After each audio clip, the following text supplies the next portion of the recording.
Chapter 3 हमारा है formation of the company. Company को आप फॉर्म कैसे करते हो, how the company is formed.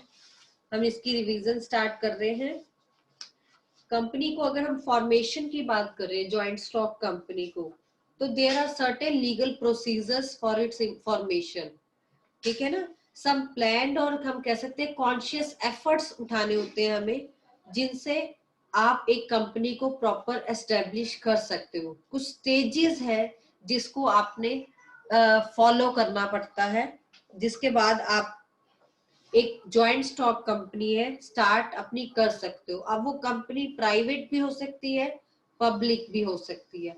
In case of private company हमें 2 स्टेजेस को कंप्लीट करना पड़ता है और उसके बाद हमें सर्टिफिकेट मिल जाता है।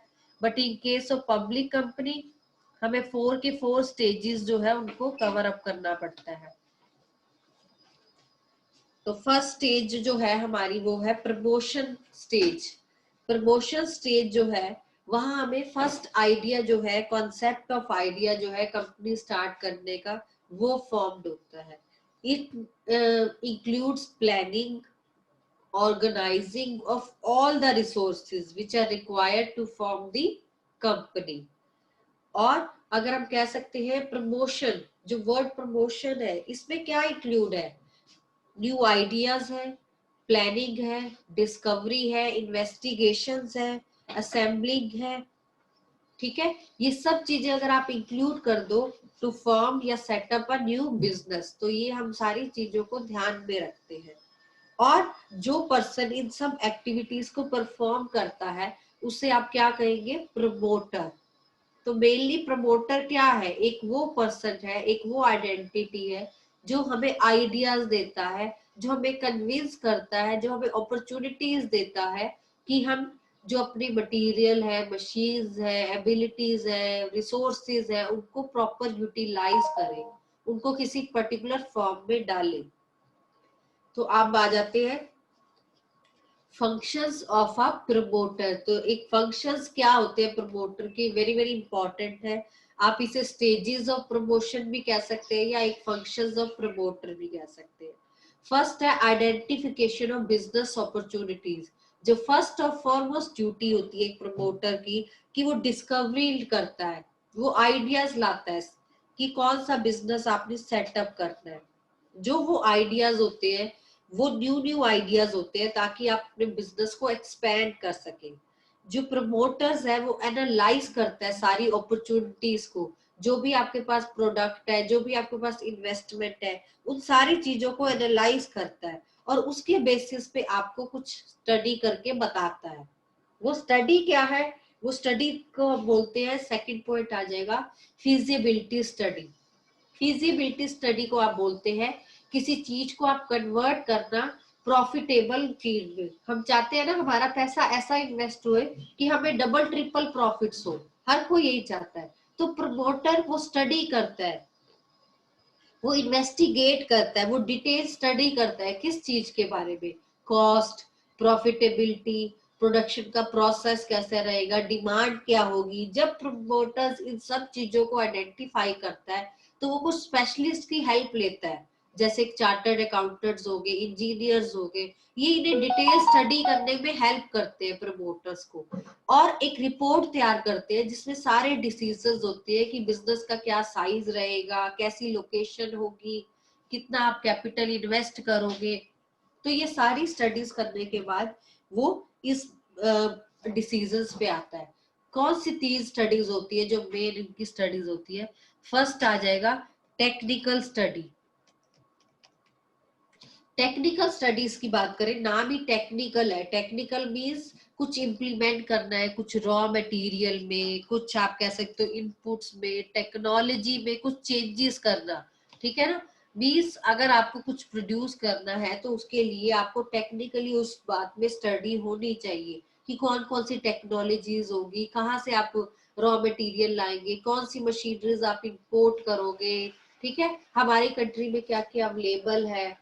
तो ये सारी चीजों की आप स्टडी करोगे तो वो आ जाएगा टेक्निकली वे में। जब आप करोगे तो वो टेक्निकल स्टडीज में आ जाएगा, टेक्निकल फिजिबिलिटी में आ जाएगा, वी कैन से। सेकंड आ जाएगा फाइनेंशियल फिजिबिलिटी होता है जब आप फाइनेंशियली चेक करोगे। फाइनेंशियली मीन्स कि फाइनेंस की कहाँ से जरूरत पड़ेगी, ठीक है ना। मीन्स एक बिजनेस को फाइनेंस की जरूरत है, वो कहाँ से अरेंज होगा, ठीक है। हम कहाँ कहाँ से पैसा फंड्स लाएंगे, कैसे अपने एक्शन जो प्लान्स है उनको कन्वर्ट करेंगे, ठीक है। मतलब फाइनेंशियली भी हम सारा देखेंगे कि फंड्स को कहाँ से फ्लोट किया जाएगा, कहाँ से उनकी अबंडेंट होगी। मीन्स अगर आपके पास पैसा ही नहीं है, फंड्स ही नहीं है, तो आप कहाँ से कर पाओगे। तो फाइनेंशियली भी वो सारी स्टडी करके देगा। मीन्स हमने सोचा है ये कंपनी स्टार्ट कर दिया और इसके लिए तो इतना कैपिटल फंड्स की जरूरत है, तो वो सारी अपॉर्चुनिटीज ढूंढेगा ना कि फंड्स कहाँ से आएगा।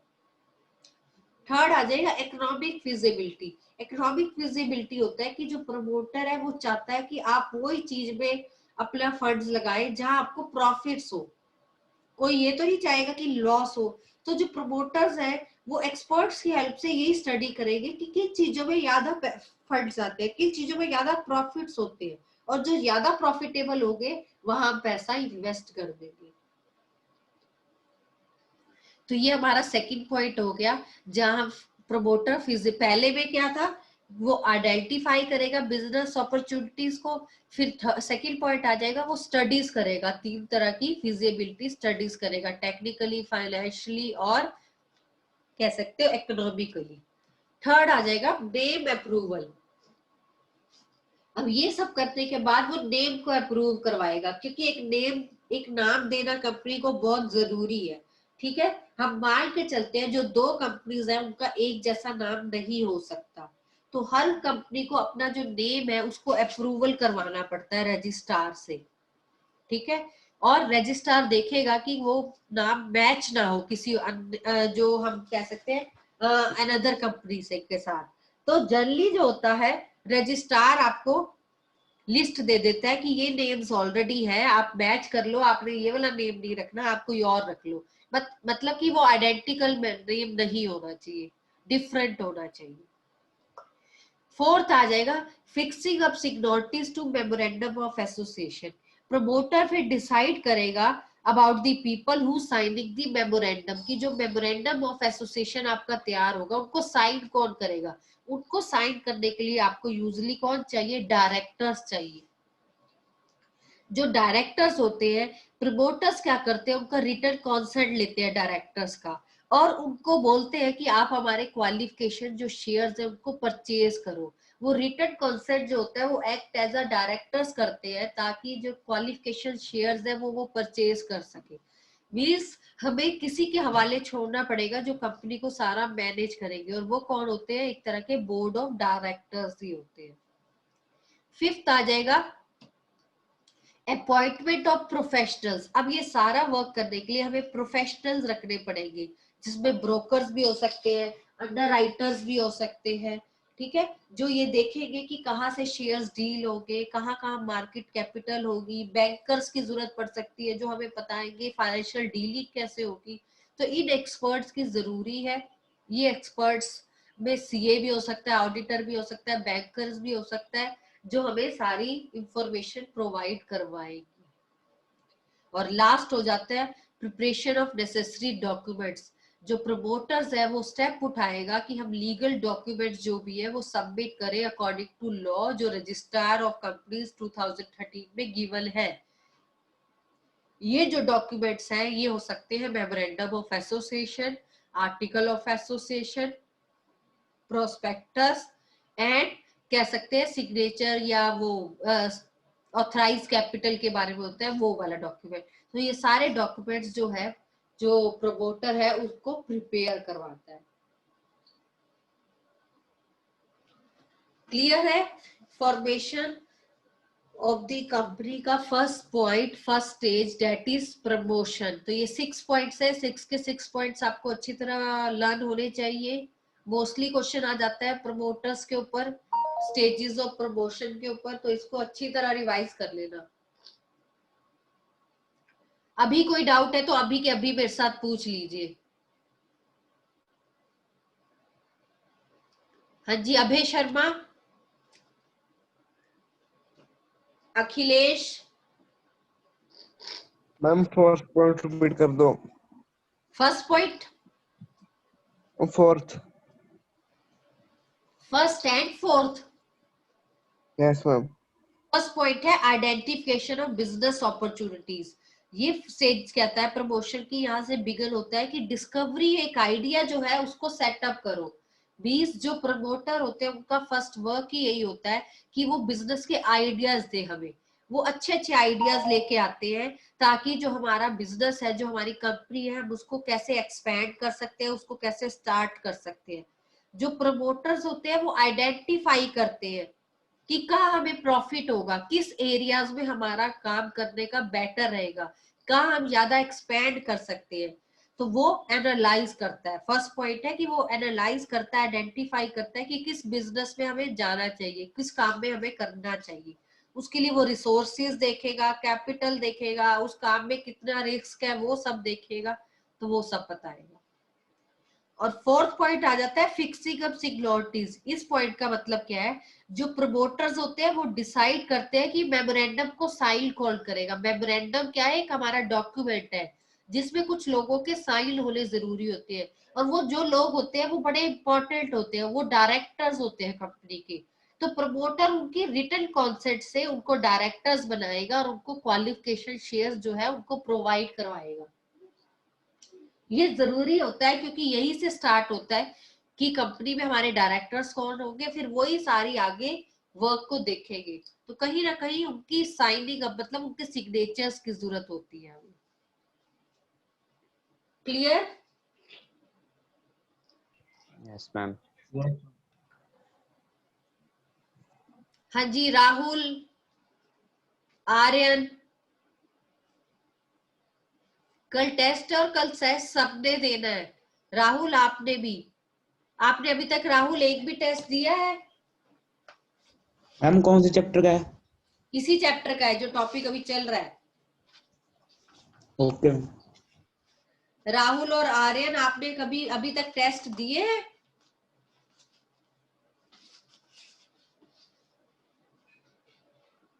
राहुल के तो फिर आए हैं, आर्यन का मेरे पास कोई टेस्ट नहीं है। और किसी ने मिस नहीं करना टेस्ट।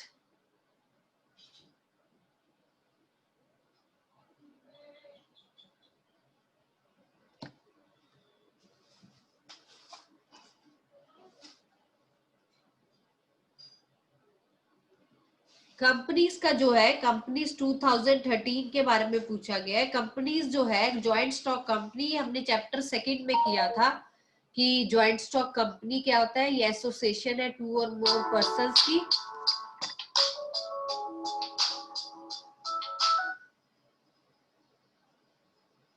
सॉरी, बीच में। तो ये एसोसिएशन है 2 और मोर पर्संस की, ठीक है। और जिनमें सेपरेट लीगल एंटिटी की आप बात करते हैं, परपेचुअल सक्सेशन की बात करते हैं, विद कॉमन सील की बात करते हैं। ये हम पिछला चैप्टर में हम ऑलरेडी रिवाइज करवा चुके हैं। किसी को प्रॉब्लम होगी तो हम उस चैप्टर को भी एक बार रिवाइज कर लेंगे। अभी फिलहाल हम इस चैप्टर पे चल रहे हैं, formation of joint stock company, जिसमें चैप्टर नंबर 7 है ये हमारा। फर्स्ट पॉइंट प्रमोशन हमने डिफाइन अच्छी तरह कर लिया है। अब आ जाता है इसी के साथ documents required to be submitted. कौन से डॉक्यूमेंट्स है जिनकी जरूरत पड़ती है? फर्स्ट आ जाएगा memorandum of association. Very very important document है ये हमारा। हमारे मोस्टली 3 डॉक्यूमेंट्स है इस चैप्टर में, memorandum of association, article of association and prospectus. जबकि आर्टिकल और प्रोस्पेक्टस हमारा कट हो चुका है एक तरह का, उनमें इतनी हमारे पास इंफॉर्मेशन नहीं है। प्लस हमारे पास जो है मेन है memorandum of association. Memorandum of association जो है ये वेरी वेरी इंपॉर्टेंट डॉक्यूमेंट होता है। ये डॉक्यूमेंट जो है ये कंपनी की ऑब्जेक्टिव्स को डिफाइन करता है। अगर आपकी कंपनी स्टार्ट हो रही है तो मेमोरेंडम ऑफ एसोसिएशन एक इंपॉर्टेंट डॉक्यूमेंट है जो आपके पास होना ही चाहिए। It is also considered as a chartered of the company. ये क्वेश्चन आता भी है, which document is known as chartered of the company, तो that is memorandum of association.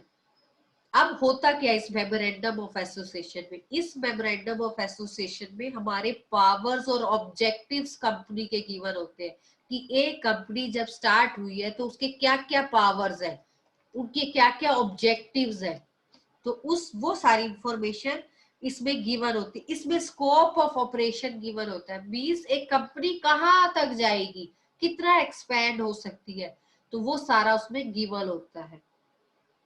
जो मेमोरेंडम ऑफ एसोसिएशन है ये मोस्टली किसको इंफॉर्मेशन प्रोवाइड करवाती है, जो हमारे क्रेडिटर्स हैं, सप्लायर्स हैं, उनको पता हो हमारी कंपनी की क्या क्या लिमिटेशंस है, हमारी कंपनी की क्या क्या स्कोप है, और जितने भी ये कंपनी के क्लॉजेस है जो ये आगे हम पढ़ेंगे, इनको ऑल्टर भी किया जा सकता है। ऑल्टर मतलब इनमें चेंजेस भी किए जा सकते हैं। ऐसा नहीं है कि एक बार कंपनी फॉर्म हुई उस समय जो क्लॉजेस थे वही क्लॉजेस हमेशा चलेंगे, नहीं, आने वाले टाइम के साथ अगर आप चाहते हो क्लॉजेस में थोड़ा चेंज किया जाए तो चेंज भी हो सकते हैं।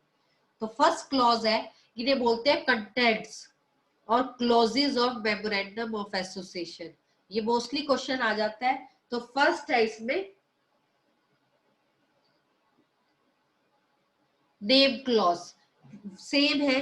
नेम क्लॉज डिफाइन करता है हमें the complete name of the company. The company can choose any name of the company but it has following restrictions. Same चीज है, कंपनी अपना नेम अप्रूव करवा सकती है लेकिन कुछ चीजें हैं, कुछ रिस्ट्रिक्शंस है, उनको ध्यान में रखना है। फर्स्ट आ जाएगा, name of the company must be and with the word limited. अगर एक पब्लिक कंपनी है तो पब्लिक कंपनी को अपने आगे वर्ड लिमिटेड लिखवाना पड़ेगा, means public limited company. But in case private company है, ठीक है, तो प्राइवेट कंपनी को आगे अपने आगे क्या लिखवाना है, प्राइवेट लिमिटेड। मींस दो कंपनीज है, एक गवर्नमेंट कंपनी है और एक प्राइवेट कंपनी है। तो गवर्नमेंट कंपनी का मान लो नाम है स्टील लिमिटेड, हमने नाम दे दिया स्टील, उसको आगे बस लिमिटेड वर्ड लगाना है। लेकिन अगर यही पब्लिक कंपनी होती तो उसको क्या नाम देना पड़ता, स्टील प्राइवेट लिमिटेड, वहां लिखना पड़ेगा आगे पीवीटी प्राइवेट, तो इससे डिफाइन हो जाएगा। तो नेम लिखते वक्त इस बात का ध्यान रखना है। सेकंड किस बात का ध्यान रखना है कि name should not be identical to the name of other company. ये हम अभी पहले भी पढ़ चुके हैं, जो आप नेम रखोगे वो किसी दूसरी कंपनी के साथ आइडेंटिकल नहीं होना चाहिए। मींस मैंने अपनी कंपनी का नाम लिखा नाइकी, तो नाइकी तो ऑलरेडी कंपनी चल रही है, मैंने कहा वो NIKE है, हमारा NIKEE है, तो नहीं, ऐसे नहीं चलेगा। क्यों? क्योंकि प्रोनाउंसिएशन सेम है, उनकी प्रोनाउंस सेम है, तो आपका सेम और सिमिलर नाम नहीं हो सकता। ठीक है, कई बार नेम एक जैसा होता है या स्पेलिंग्स में फर्क होता है पर उनको बोला अलग लग जाता है, तो ये भी सब चीजों को आपने ध्यान में रखना है। थर्ड आ जाएगा, जो भी आप नेम सजेस्ट करोगे उसके पीछे आपने कोऑपरेटिव वर्ड नहीं लगा सकते। कोऑपरेटिव आप तभी लगा सकते हो जब आपकी कोऑपरेटिव कंपनी हो, या प्राइवेट होगी या पब्लिक होगी। प्राइवेट होगी तो प्राइवेट लिमिटेड लिखवाना है, पब्लिक होगी तो सिर्फ लिमिटेड लिखवाना है। कोऑपरेटिव वर्ड आप अपनी मर्जी से नहीं लिखवा सकते। और लास्ट है, नाम ऐसा हो कि वो किसी भी गवर्नमेंट डिपार्टमेंट से मिलता जुलता ना हो। आप ऐसा नाम ना लिखो जो किसी गवर्नमेंट डिपार्टमेंट का नाम हो, ताकि वो मिक्स ना हो जाए, किसी को ये ना लगे ये तो गवर्नमेंट कंपनी है। तो नाम रखते वक्त ध्यान रख ले। सेकंड आ जाता है registered office close. Registered office close का मीनिंग क्या है, इसे सिचुएशन क्लॉज भी कहते हैं हम, ठीक है, डोमिसाइल क्लॉज भी कहते हैं। मतलब रजिस्टर्ड ऑफिस का होगा, ये क्लॉज हमें बताता है कि हमारा मेन जो हेड ऑफिस है, जो रजिस्टर्ड ऑफिस है, वो कहाँ होगा। जो एग्जैक्ट उसकी एड्रेस है वो हमें बतानी पड़ेगी, वो हमें रजिस्ट्रार को 30 डेज के अंदर अंदर बतानी पड़ती है कि ये हमारा रजिस्टर्ड ऑफिस है। जो आपका मेमोरेंडम ऑफ एसोसिएशन बनेगा वहां आपने रजिस्टर्ड ऑफिस के बारे में अपना बताना है। मान लो आपने रजिस्टर्ड ऑफिस अब चेंज करना है तो आप चेंज कर सकते हो, आप उनको क्लॉज में बताओ, वो विद इन 30 डेज आपका रजिस्टर जो एड्रेस है उसको चेंज कर सकते हैं। देखो हर कंपनी का एक ना एक हेड ऑफिस होता है, मान लो किसी का चंडीगढ़ में है, वो चंडीगढ़ से हिमाचल शिफ्ट हो रहा है तो वो हिमाचल में रखना चाहता है तो हो जाएगा, लेकिन हेड ऑफिस को आपको बताना पड़ेगा। ये रजिस्टर्ड ऑफिस इसलिए बताना होता है क्योंकि ये ऑफिस वो ऑफिस होता है जहाँ सारे डॉक्यूमेंट्स पड़े होते हैं आपकी, तो इसलिए ये इंफॉर्मेशन देनी जरूरी होती है। थर्ड आ जाएगा ऑब्जेक्ट क्लॉज। ऑब्जेक्ट क्लॉज हमारे ऑब्जेक्टिव्स को बताता है कि हमारे मेन ऑब्जेक्टिव क्या है कंपनी खोलने का। मेन तो बताना ही है, सेकेंडरी ऑब्जेक्टिव भी बताना है कि हमारा सेकेंडरी ऑब्जेक्टिव क्या है कंपनी स्टार्ट करने का।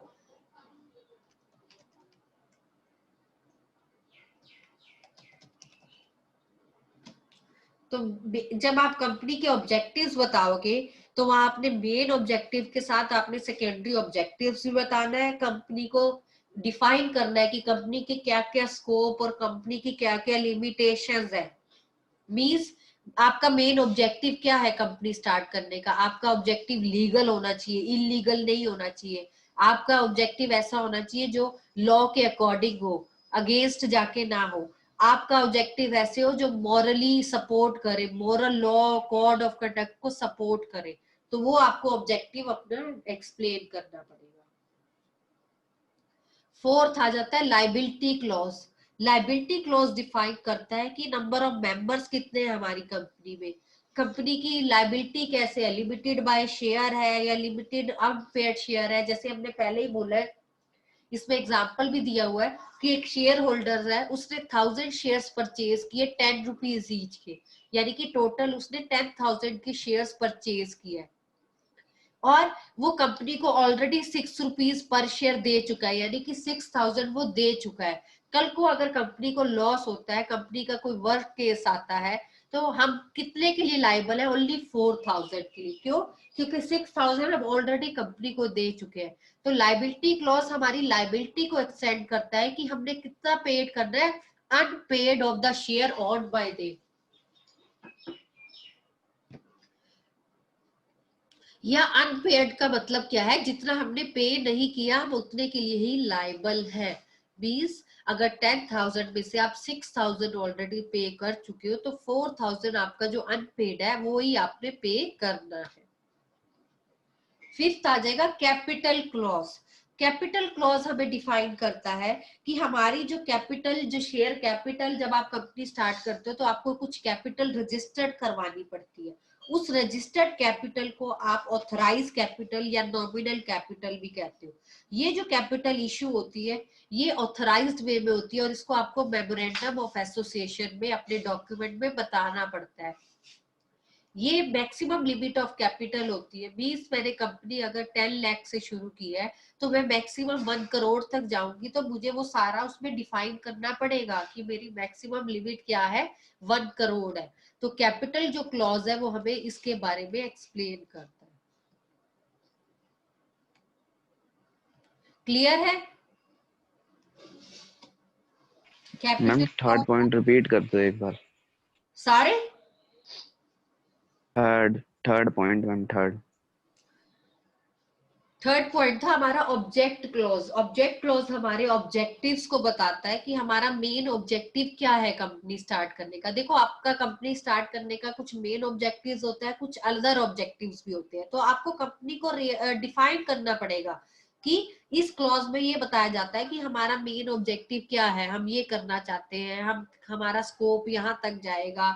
हम मान लो मैंने एक कंपनी स्टार्ट की छोटे लेवल से, पर अब मैं चाहती हूँ मेरी कंपनी बहुत आगे जाए, मैं कंपनी में एक्सपोर्ट करूं, कंट्री के लिए नेशनल इनकम लाऊं, तो मुझे सारा स्कोप और जो लिमिटेशंस है, जो एक्टिविटीज है, जो मेरा ऑब्जेक्टिव है उसको क्लियरली बताना पड़ेगा। और साथ ही ये बताना पड़ेगा कि जो हमारा ऑब्जेक्टिव है वो लीगल होना चाहिए। ठीक है? आप इलीगल वर्क नहीं कर सकते, तभी तो बताना पड़ेगा सारा। अगर आप इलीगल वर्क करोगे तो कोई आपको करने ही नहीं देगा। तो कंपनी का ऑब्जेक्टिव होना चाहिए, लीगल होना चाहिए, प्रोविजंस ऑफ लॉ के अकॉर्डिंग होना चाहिए और मॉरल कोड ऑफ कंडक्ट के अकॉर्डिंग होना चाहिए। फोर्थ आ जाएगा liability clause. Liability clause define करता है हमारी क्या क्या लाइबिलिटीज है मेंबर्स की। अगर कंपनी लिमिटेड बाय शेयर्स है, मींस जैसे अभी मैंने एग्जांपल 10,000 वाला लिया, तो हर कंपनी की जो मेंबर्स होते हैं उनकी लाइबिलिटी लिमिटेड होती है। ये हम कंपनी के चैप्टर में ऑलरेडी फीचर्स में पढ़ चुके हैं। 20 अगर मैंने 10,000 के शेयर्स खरीदे और 6,000 मैं पे कर चुकी हूँ, कल को कंपनी को जितना मर्जी लॉस हो मुझे कोई लेना देना नहीं है, मैं सिर्फ 4,000 दूंगी, ठीक है ना। तो ऐसा नहीं है कि वो हमसे ज्यादा लेंगे, नहीं ले सकते। तो लिमिटेड बाय शेयर है, आपको एक लायबिलिटी जो है, एक गारंटी जो है वो आपको इन्फॉर्म करनी पड़ेगी। और फिफ्थ आ जाता है कैपिटल क्लॉज। हर कंपनी में कुछ क्लॉजेज होते हैं जहां आप अपनी कैपिटल को डिफाइन करते हो, रजिस्टर करवाते हो। आपने देखा होगा कभी भी आप अगर कंपनी शुरू करते हैं, ठीक है, आप स्टडीज के बारे में करना, तो आपको एक कैपिटल बतानी पड़ती है कि मैं इतने कैपिटल से कंपनी शुरू कर रहा हूँ, ठीक है। और वो तो बताने के साथ साथ आपको एक मैक्सिमम लिमिट भी बतानी पड़ती है। तीन चार तरह की आपको कैपिटल्स वहां डिफाइन करनी पड़ती है। आप ये आगे आने वाले अकाउंट्स में आप ये करोगे, 12th में ये चैप्टर्स होंगे, उसमें आप अलग अलग तरह की कैपिटल्स बताओगे। फर्स्ट होती है इशूड कैपिटल, जितने से आप कंपनी शुरू कर रहे हो। सेकंड होती है सब्सक्राइब कैपिटल, जितनी आप कंपनी को कैपिटल सब्सक्राइब कर रहे हो। थर्ड आ जाती है आपकी ऑथराइज कैपिटल, जितनी मैक्सिमम लिमिट में आप कैपिटल डाल रहे हो। आपको तीनों चीजें डिफाइन करनी पड़ती है। ये आगे डिटेल में आपको समझ आ जाएगा जब आप क्वेश्चंस इससे रिलेटेड 12th में करोगे, अकाउंट्स की फॉर्म में करोगे, तो आपको ये क्लियरली डिफाइन हो जाएगा। नेक्स्ट इसी में आ जाता है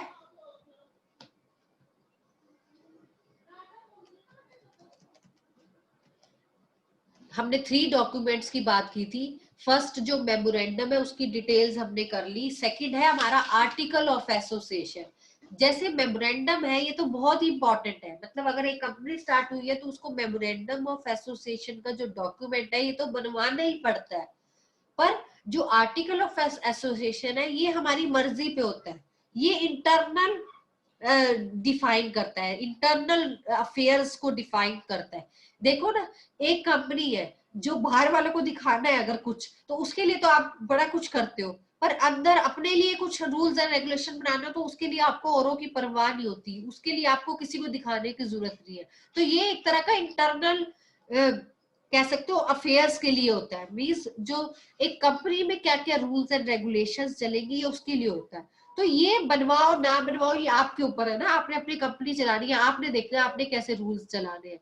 पर जो चीज बाहर वालों को दिखानी है, जैसे मेमोरेंडम वाली, वो आपको जरूर पब्लिश करवानी पड़ती है। वो डॉक्यूमेंट इसलिए ज्यादा इंपॉर्टेंट है। आर्टिकल वाला इसलिए इंपॉर्टेंट नहीं है, क्यों? क्योंकि अपने लिए, अपने लिए तो आप कुछ भी करो। ये जो डॉक्यूमेंट है आर्टिकल्स वाला, इसमें इतना ही ध्यान रखना है, ये पावर्स, ड्यूटीज और राइट्स बताता है कि एक कंपनी में मेरी क्या पावर्स होगी, एक मैनेजर की क्या ड्यूटीज होगी, बोर्ड ऑफ डायरेक्टर का क्या काम होगा। ये तो अंदर के काम है, ठीक है ना। अगर कंपनी चाहती है इसको प्रिपेयर करवाए तो करवा सकती है, और अगर कंपनी चाहती है हम आर्टिकल ऑफ एसोसिएशन को नहीं प्रिपेयर करवा सकते, तो वो रेडीमेड परचेज भी कर सकती है। गवर्नमेंट ने काफी सारे आर्टिकल ऑफ एसोसिएशन के ये डॉक्यूमेंट्स प्रिपेयर कर रखे हैं, आप जाके परचेज कर सकते हो। तो इस जो परचेज करके आप आते हो, इसमें 99 आर्टिकल्स होते हैं, एक तरह के 99 क्वेश्चंस होते हैं कहने को, इजी फॉर्म में अगर हम बात करें तो। उसमें होता क्या है, उसमें कंटेंट्स लिखे होते हैं कि कंपनी का प्रोसीजर क्या होगा शेयर सर्टिफिकेट लेने का, कंपनी का क्या प्रोसीजर होगा ट्रांसफर ऑफ शेयर्स का, कंपनी का क्या प्रोसीजर्स होगा अगर आपने शेयर्स फॉरफिट करने हैं, री इश्यू करने हैं। ये बहुत इंपॉर्टेंट वर्ड्स हैं जो आपको 12th में बड़े इजीली समझ आ जाएंगे। अभी सिर्फ आपको नेम्स याद करने की जरूरत है। क्या ड्यूटीज पावर्स होगी, क्या सैलरीज होगी डायरेक्टर्स की, कैसे कंपनी में डिविडेंड पे किया जाएगा, कैसे कल को कंपनी अगर बंद करनी होगी तो क्या रूल्स एंड रेगुलेशंस है बंद की जाएगी, कहा कितने कितने ग्रुप्स ऑफ हमारे शेयर्स हैं, क्या क्या राइट्स हैं हमारे शेयर होल्डर की, कैसे उनको शेयर्स अलॉट होंगे, क्या कंपनी की सील होगी। तो ये सारी ऐसे ऐसे टाइप के क्वेश्चंस होते हैं, वो यस नो टाइप के क्वेश्चंस होते हैं जो आपको करने होते हैं। अब जो आर्टिकल ऑफ एसोसिएशन की हम अभी बात कर रहे थे, ये ज्यादातर कंपनी के इंटरेस्ट के लिए होती है, कंपनी के अपने लिए होती है, तो इसको इतना जरूरी हम नहीं समझते, ठीक है ना। तो ध्यान रखना है, इसको हम इंटरनल मैनेजमेंट बोलते हैं और उसको चार्टर्ड ऑफ कंपनी बोलते हैं। आर्टिकल को हम इंटरनल बोलते हैं और जबकि उसको हम चार्टर्ड ऑफ द कंपनी बोलते हैं। क्यों? क्योंकि वो आउटसाइड द वर्ल्ड से हमारा रिलेशनशिप मेंटेन करती है, जबकि जो आर्टिकल है वो हमारा इंटरनल मैनेजमेंट से ही हमारा बताती रहती है। जो इसमें ध्यान रखना है, मेमोरेंडम ऑफ एसोसिएशन जो है वो एक कंपल्सरी डॉक्यूमेंट है, आपको प्रिपेयर और फिल करवाना ही पड़ता है, जबकि जो आर्टिकल ऑफ एसोसिएशन है वो बिल्कुल भी कंपल्सरी नहीं है। उसके लिए आप टेबल एफ को अडॉप्ट कर सकते हो। गवर्नमेंट जो कंपनीज एक्ट के अंदर टेबल एफ दिया हुआ, आप उसको भी अडॉप्ट कर सकते हो। क्लियर है?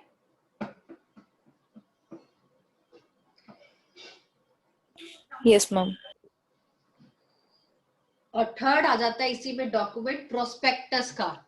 प्रोस्पेक्टस क्या है? आप सबने वर्ड सुना हुआ है। प्रोस्पेक्टस एक इनविटेशन है, एक सर्कुलर है, ठीक है, जहां आप जो कंपनीज के शेयर होल्डर्स हैं उनको इनवाइट करते हैं कि आओ, जनरल पब्लिक को इनवाइट करते हैं कि आओ और हमारे कंपनी के शेयर्स को परचेज करो। ये एक ओरल कह सकते हो या रिटन फॉर्म में इनविटेशंस है, ठीक है।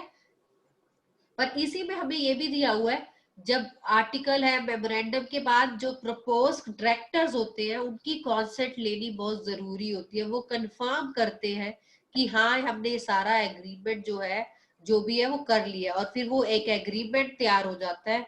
वो एग्रीमेंट को आप मैनेज करके देख लेते हो। ये लिखा हुआ है क्वालिफिकेशन शेयर्स के बारे में,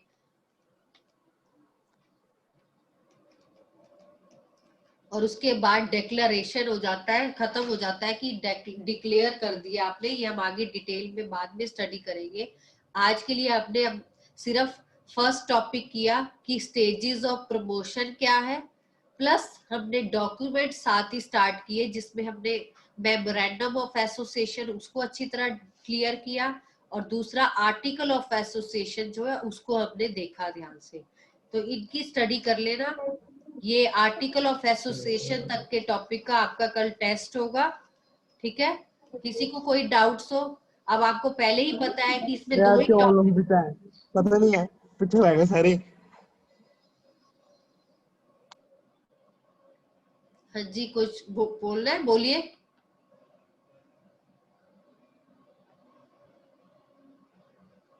तो आपके पास मेनली टू ही टॉपिक्स है, प्रमोटर्स और मेमोरेंडम ऑफ एसोसिएशन का। क्लियर है? Yes ma'am. ये देखिए यस मैम। ये आर्टिकल्स का जो दिया हुआ है हमारे पास कि क्या क्या इसमें इंक्लूड होता है, टेबल एफ से उठाया गया।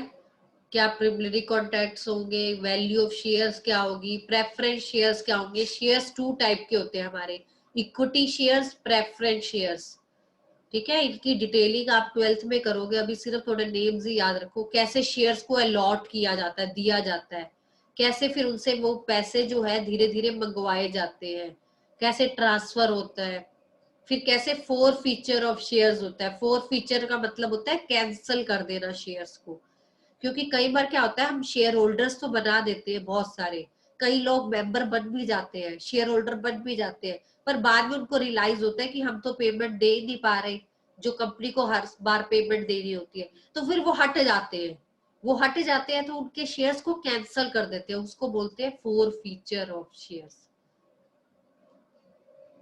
कैसे शेयर सर्टिफिकेट्स इश्यू होते हैं, क्या क्या वोटिंग राइट्स है, कैसे मीटिंग्स होती है, क्या क्या पावर्स है, रेमुनेशन क्या है, meetings, journal meeting, director meeting, seal कैसी होगी। तो ये सारा उस आर्टिकल में गिवन होता है, ठीक है। क्योंकि अभी हमारे पास फिलहाल इस पे इतनी डिटेल का टॉपिक है नहीं, तो आप इसका मेन मीनिंग याद रखें कि आर्टिकल ऑफ एसोसिएशन होता क्या है।